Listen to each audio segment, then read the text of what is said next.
কি বলছি আমি, কথাগুলো শুনুন। বাচ্চারা এনে বাইরে হাওয়ায় যান, একটু ঘোরাফেরা করুন, দেখুন ভালো লাগবে। আমি বলছি বাচ্চাদের লাইন দিতে হবে না, আমি আগে দেখে নেবো। কার উপকার হয়েছে বললে মা? তোমার ওইখানে দাঁড়িয়ে বলো, হাত বানায় গিয়ে 10 বছরের পেটে যন্ত্রণা ছিল, আগে এসছিল মায়ের কাছে, ঘরে বসে নাম দিয়ে পরে 10 বছরের পেটে নামছে, সিমেন্ট মাছ চলে এসছে। আর কার উপকার হয়েছে বলে নিয়ে এসো। কতদিন আগে দিল ফুলে মারাতে কি হয়েছিল মা তোমার?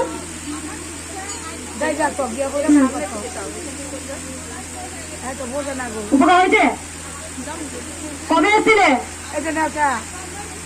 প্রতিদিন একজন জায়গায় ওখান থেকে পদ্ম করে নিয়ে আয়, মায়ের ভালো হবে। বলো মা, বলো তাড়াতাড়ি বলো। উপকার হয়েছে কি? চুপ করো, এখন নিয়ে চলো, পুজো হবে মায়ের, তারপরে এখন কিচ্ছু